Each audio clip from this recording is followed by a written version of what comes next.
Okay, so we're going to start off today. So Emma and I are presenting, but there's a lot of people who have been working on these requirements at Ecology. Also, in addition to Emma, Doug Howey has been really the technical lead on this. And with the phase ones listed here, there's been a whole group that have been looking really closely at these requirements. And at the end, some of them may be answering questions or chiming in. So I'll give you a little overview of our presentation today before I dive in. First, why it's important that phase 2 should be aware of the requirements. A little history that Emma will provide on the permit requirements for structural stormwater control of the phase 1 permit. An overview of the requirements in the draft permit. The overview of strengths, concerns, and then kind of next steps with this permit and future permits. Okay, so to dive in, why should all you phase 2s be here today? Why is it important?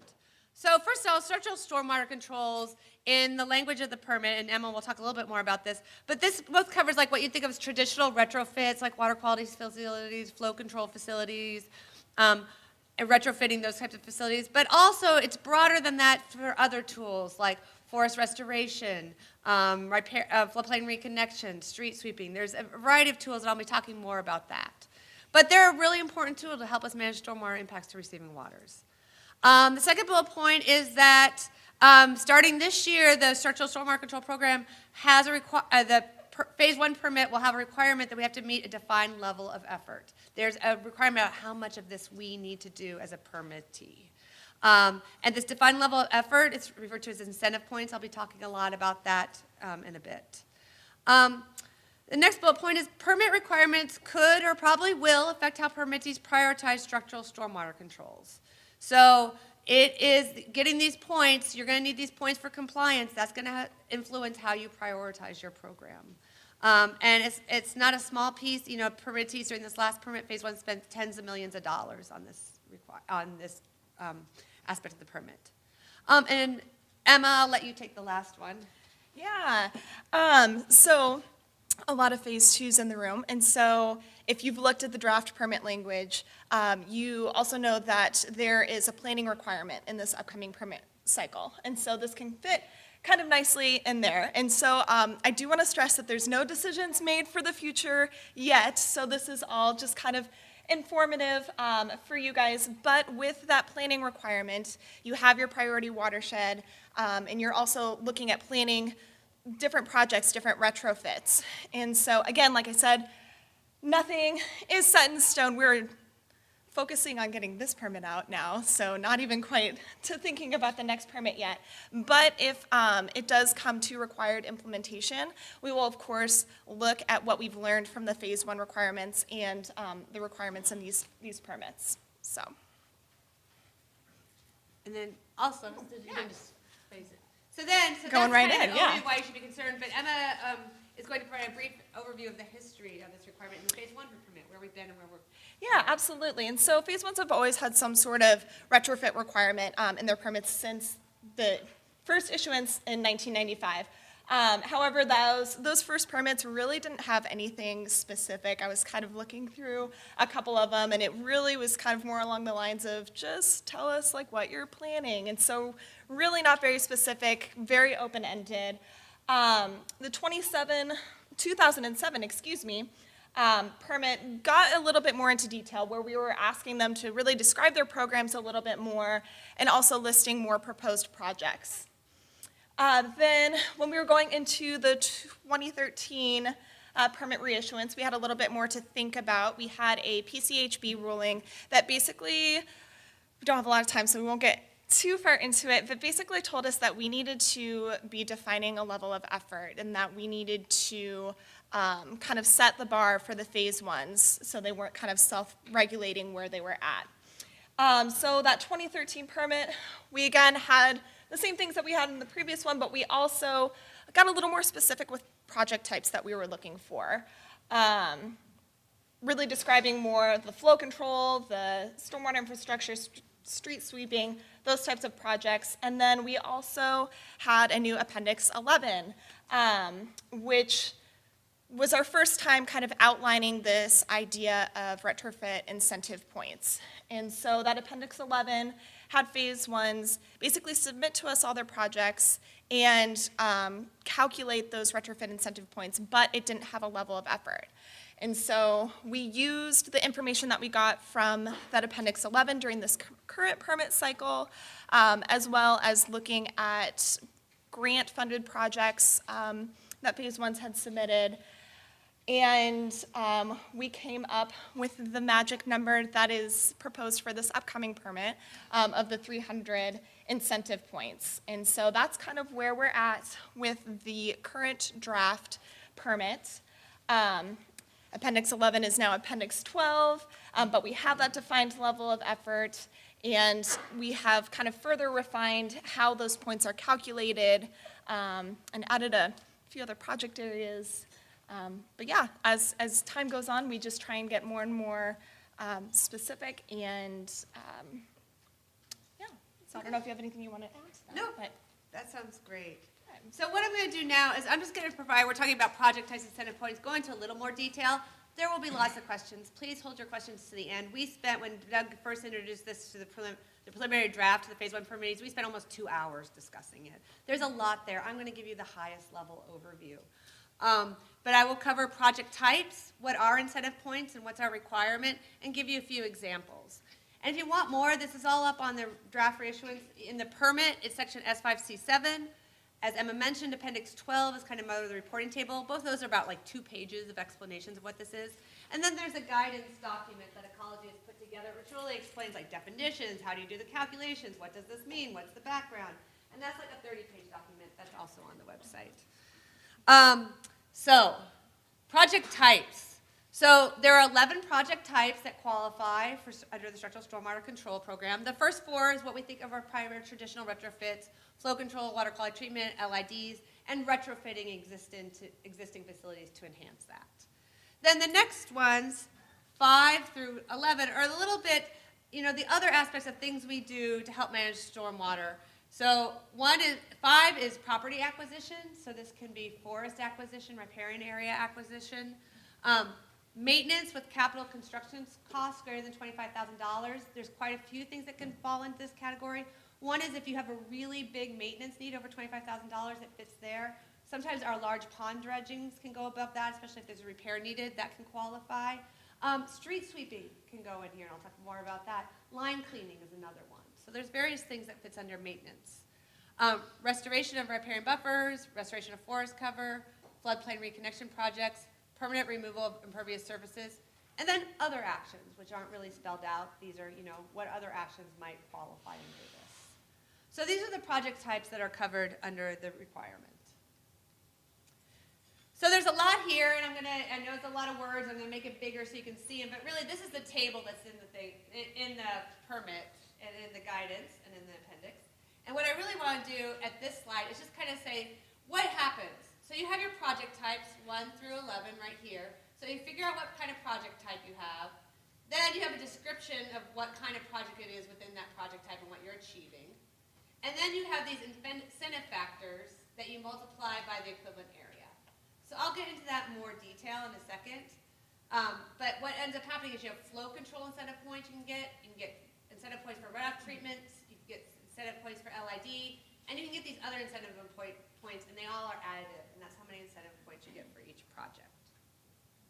So I'm going to walk through, do kind of our more traditional 1 through 4 retrofit type projects, and then talk about 5 through 10 on a separate slide so you have a chance to see them. So these are just a blow up of that. So to give you an example, for project types 1 and 4, that's flow control projects and retrofits that provide flow control, retrofit existing facility. You get 1 times the flow control equivalent area. So what's the equivalent area? So if you, let's say you have a 10-acre basin, you're providing flow control to the standard that's required by the Ecology Manual in that basin, then your equivalent area is just your basin area, 10 acres. So you would get 10 points. Let's say for some reason, this is a retrofit. You don't have to meet manual, you don't have to meet code, but so you don't have enough space, but you want to do something, so you're sizing it smaller than the basin area. That's when equivalent area comes in. So at the highest level, and I'm not a modeler, what you do is you say, okay, if this is the either flow rate or control volume I can treat, and then you back calculate how many acres would maybe you couldn't do 10 acres, maybe it was only 8. So your flow control equivalent area would be 8 acres because you couldn't meet the flow standard for that basin. So there's a lot more detail to that, but that's the highest level. So you also get flow control and no control, flow control problem area. Instead of getting a 1 multiplication factor, you get 1.5. What a flow control problem area isn't specifically defined. Runoff treatment, kind of basic treatment. Once again, if you can do it to the basin to basic treatment requirements, you get a multiplier of 1. If you can't treat the whole basin, you have to scale it based on your equivalent area. Runoff treatment to a known water quality problem area, 1.5 times. Once again, that's not defined. Is it 300 listed? There's different things that may qualify. If your water quality treatment achieves enhanced or phosphorus treatment, you get 2 times. So if by the manual standards you're doing that, you get 2 times. If you meet water quality standards for target pollutants, you get 2.5 times. That's not specifically defined what that criteria is. And if you meet the lid standard, you get 1.5 times. So that's how it works for our traditional projects. So for these other ones, I'll just kind of go line by line. But first, with property acquisition, it's for the property acquired, you get half times the acres acquired. So if you acquired 100 acres, you would get 50 points. Maintenance with capital construction costs, what you get 0.25 times the area served by the maintenance. So let's say you're dredging a huge pond that has big costs, and then it serves 100 acres, you get 25 acres. For street sweeping, it's the next one. You get 0.25 times the curb miles swept, and there's that little piece there, but basically what that says is if you do it once a year, you don't get any points. It's for anything you do above that. And then you also get 0.25 times the linear feet cleaned. So that's clean 1,000 linear feet, get 250 points. 10 feet, get 2.5. Restoration of repairing buffer, 0.35 times the acres restored. Restoration of forest cover, 0.25 acres restored. Floodplain reconnection, you can read it yourself there, 0.1 times acres reconnected, and permanent removal of impervious surface, 1 times the area of impervious surface. So this is information that was developed by Ecology. It was their best guess at these relative benefits, based on their understanding of these different projects. And if there are questions on that, I can't answer them, but Doug Howie is here today, and he is one of the people that worked a lot on these numbers. Okay, so those are what the incentive points are.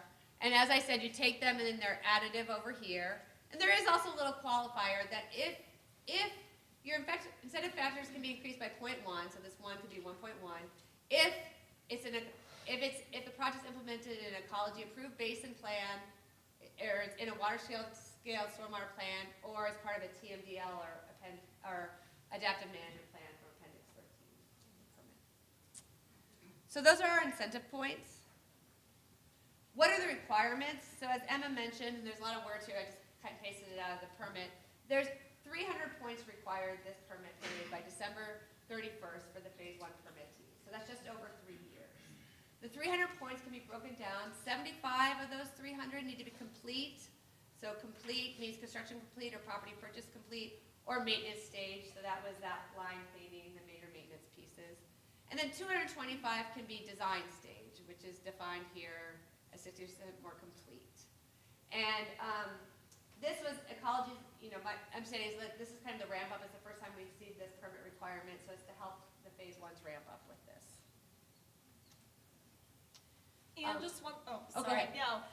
And also completer maintenance stage points can substitute for design stage points as well. So of course we'd like you to get to that complete maintenance stage because projects don't work unless they're done, right? But we were just trying to give, like Ingrid said, kind of a ramp up period, saying this is our first time that we're requiring a base level of effort here. So we understand that the majority of your points this time might just be for the design stage because it can take a long time to plan some of these, especially bigger projects. But it doesn't have to be that 225-75 split. You just have to get at least 75 complete maintenance stage projects, and then the rest is. So that's a good point. So they can be, more of it can be the complete, of the 300 can be the complete or maintenance stage project. So then the 300 points. So then I just wanted to provide some examples, and we've been asked to use the microphone more for the recording purposes. So what I did is I have 3 examples. 2 of them are large regional facilities, kind of very unique projects, but I think a lot of people may be familiar with them. So the first one is the Manchester Stormwater retrofit facility. I think many of you are familiar with them. It's a very easy one to calculate incentive points. It treats about 100 acres. It provides enhanced treatment. It goes to a flow control exempt water body, so it only provides water quality treatment. And so you have achieves enhanced phosphorus treatment right here. And so it's a multiplier of 2. And so you have 100 acres, 200 points. It treats the entire basin. So that's one. Next, this is Capitol Hill Water Quality Project. This is a project from Seattle. It is not as easy to calculate incentive points. It treats a 400-acre basin of Capitol Hill. There is no way we can treat that whole basin. We're partnering with the developer and putting in 4 swales as they redevelop along 4 blocks. There are flow diversions, flow splitters, you name it. We're using biofiltration, we're using bioretention. About calculating our equivalent area is an art. But we're saying for now it's 150 acres more or less for purposes of this presentation. We're providing basic treatment. We're going to Lake Union, so once again it's a flow control exempt water body, so there's no points for flow control. And we're saying that gets about 150 points. We said that it was one-off treatment, just basic runoff treatment. So that's another project as an example, and I kind of put the cost and how long it's taken us just as an example for us. It's a very unique project. The third one I want to do is it's not a specific project, but something that's more typical, much smaller scale. I just said, what if you're doing 1 acre in the right-of-way of your typical bioretention? This is from Ecologies Manual. You know, and let's say you're draining to a creek. You would provide flow control and enhanced treatment. For flow control, you could get flow control incentive points, you could get, I circled 1, but I meant 1.5. Let's say it's flow control to a known flow control water quality problem area. You get 1.5 points. Runoff treatments achieves enhanced treatment, so you get 2 points, you know, and so that's your 3.5 points you'd get for a 1 acre of bioretention. So that's a different scale, maybe a much more typical kind of project we'd see. Cost, people said put in something about cost, so I did. We don't have really good information. There was an exercise the Phase I's did when the preliminary draft came out. It wasn't focused on cost, but we did have some cost information we could pull together roughly. And we found out it was costing us between $4,000 in incentive points to $840,000. So the biggest message here, it's highly variable. There's a lot of things that affect that. You know, is it urban? Is it rural? Is it a retrofit? Is it a new facility? Is it, the type of facility it is? There's just a lot of things that go into this variability. So we didn't analyze it, what's cost more, what costs less. That wasn't the purpose of the project, but I just kind of wanted to put that up there to share with people. You know, it's not insignificant money we're talking about, and it's really variable depending on the projects you do.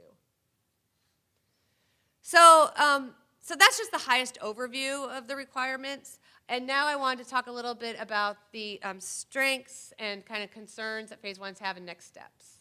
So the strengths we really see, the biggest strengths, and this is is that is not just focused on our traditional retrofits. There's other tools in the toolbox. We need to make sure we're using those, that they're the appropriate ones, and getting credit for them. So that is a real strength of how this has been approached. I put this table up here. It's also going to be when I talk about challenges. And so what I would say is it does provide some high-level up-down on things of how you're doing, but I'll get more to it when I talk about challenges. Emma, did you want to add anything here? Yeah. So first of all, I think one of the strengths is that project type to project type. I think it really does a good job of incentivizing projects that give you a better water quality benefit. So you're getting more points for those treatment projects versus something that might not give you as much water quality benefit down the line. So I think it does a really good job at that. Also setting a level of effort, it's really good to just set a baseline for everybody to make sure that everybody is meeting the bar, to really bring up our region as a whole to try and get to a certain level of effort. It also really fits in nicely with capital facilities plannings, and it really gives you that kind of regulatory background, that regulatory backing to be able to go to your councils or to wherever you are getting your funding and say, hey, this is a requirement, we have to meet these 300 points. And so it kind of gives you a little bit of that push as well. Okay, so you'll see the next, we have to wrap up. We're going to cut a little bit into our questions because we do need to get to this. But this is kind of one of the main points we wanted to take home with the Phase 1s. And you'll note Ecology's logo isn't here. This is the Phase 1 concerns of the people I put up there, is that one of our concerns is around this incentive point system that's not necessarily, it may at a high level do a good job of looking at the pros and cons of different projects, but not at a detailed level. And not at a detail when you're saying, I have so much money, how do I want to spend it? And you're focused on, what are my environmental priorities, or do I just get points? And that the points maybe aren't aligned well enough with the environmental priorities. So when we look at, this is worth 0.3 and this is worth 0.25, is that the right level? Also, our permittees are highly variable. Urban, rural, Superfund sites, different drivers, different reasons you're cleaning up. And does this paradigm, even though at a highest level it's good, when it comes down to setting priorities for spending millions of dollars, is it accurate? I have two quick examples that I just wanted to share. One has to do with a 1 acre roadway project, and this just gets to, if you could do 1 acres of bioretention, or a little thing in the middle there, and maybe you're a county, you could do it in this really rural area or this more urban area, and you're both going to creeks, maybe even the same creek. You know, if you have a set number of dollars and you need to get points, you know, we can argue about which may be the better project from an environmental benefit, but this one will definitely get more water quality treatment. But this one's going to cost a lot less. And so if you're, you know, and is that really your priority? Maybe it is, maybe it's not, but from a points perspective, it would be. The other quick one is that this is the Duwamish and the Creek in Seattle, something we face more regularly. When we do, if we want to do a 1 acre of bioretention, if we do it to the Duwamish, we can only get points for water quality because it's a flow control exempt for receiving water. And for creeks, if we do the same project, we can get more points because it's both flow control and water quality. And is that, you know, does that tell us we should always do stuff in creeks because you can get more points? You know, that's not how we want to prioritize. So we think there's some good framework there, but it's just not well developed enough and aligned with environmental priorities to start driving our priority setting. So next steps. Yeah. So what we've been talking about today has all been based on the draft permit that went out. And so the past couple months, we've really been taking into consideration all the comments we've received. We've had a few conversations with Phase 1 permittees, and so we tried to make some tweaks where we could going out into our 2019 permit reissuance. However, we also know that there are more concerns, and so Ecology has committed to fund and lead a stakeholder process over this next permit cycle. And so we're really hoping to use the information and the concerns that we've gotten from Phase 1s to really gather a stakeholder group, possibly including Phase 2s as well. We want everybody's input here to really just refine those requirements. And I mean, we all have the same end goal. We all want to make it better. So.